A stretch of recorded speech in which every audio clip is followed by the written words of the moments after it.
palavra que Deus colocou no meu coração está no livro de Neemias, capítulo de número 6, versículo de número 3, que diz assim: E enviou-lhes mensageiros a dizer: Estou fazendo uma grande obra, de modo que eu não poderia descer.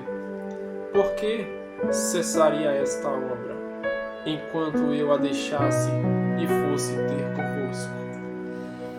A palavra de Deus aqui, bem conhecida acerca de Neemias.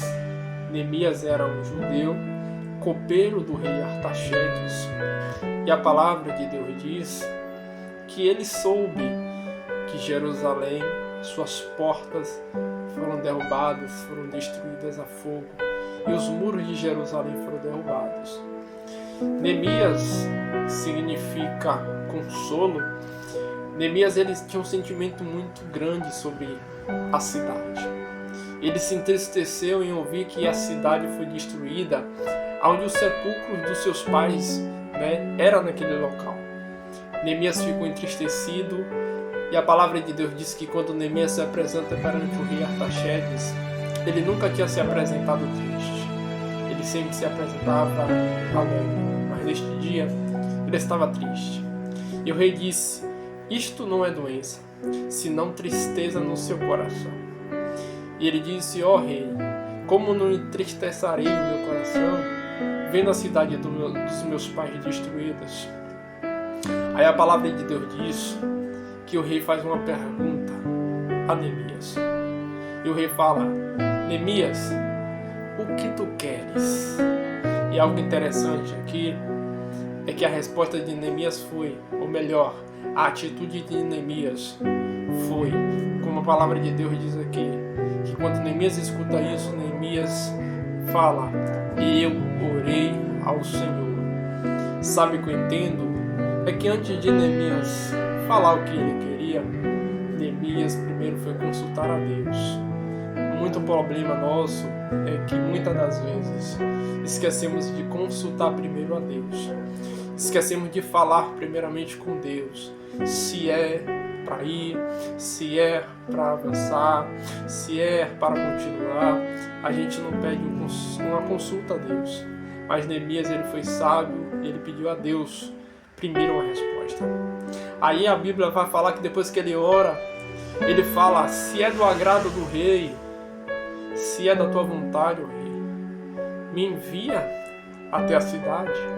E ele toma a atitude agora de restaurar os muros. E a palavra diz que levantaram-se duas pessoas para querer parar a obra.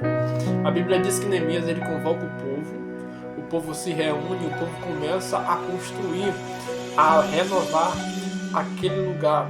A Bíblia diz que cada um foi em determinado lugar, levantando as portas, e Neemias está ali fazendo a obra juntamente com o povo. Mas se levantaram dois homens querendo parar a obra. Sanbalate e Tobias se levantaram para querer parar Neemias. Mas Neemias ele estava focado. Neemias ele estava focado na obra que era para agradar o coração de Deus. O que nós podemos entender é que quando estamos focados em algo para agradar a Deus, sempre vai se levantar um Sanbalate, um Tobias, para querer nos parar, para querer nos neutralizar. Mas nós temos que ser fortes, temos que ser guerreiros, temos que ter disponibilidade para avançar e não olhar para aqueles que querem nos parar. E Neemias ele fez isso, ele não parou, ele continuou na sua chamada, ele continuou na sua obra. Então nós temos que entender isso. E Neemias aqui vai falar no capítulo 6, verso 3 que nós lemos, ele vai dizer assim: E enviei-lhes mensageiros a dizer: Estou fazendo uma grande obra, de modo que eu não poderia descer. Por que cessaria esta obra, enquanto eu a deixasse e ter convosco? Essa resposta aqui foi para Sanbalate e Tobias. Ele estava falando que estava fazendo uma grande obra. Não pare por causa de Sanbalate nem Tobias. Seja guerreiro, continue na sua caminhada, continue no seu propósito, continue naquilo que Deus colocou no seu coração. Ele te chamou para uma grande obra e é isso que Ele vai fazer na sua vida, em nome de Jesus. Amém? Que você tenha tomado posse dessa palavra, que Deus está falando no teu coração. Você que ainda não é inscrito no canal, se inscreva. Você que tem acompanhado, continue acompanhando, comentando, curtindo, pois isso vai fortalecer muito que outras pessoas também estão ouvindo essa palavra. Amém? Desde já, que Deus abençoe a sua vida, em nome de Jesus.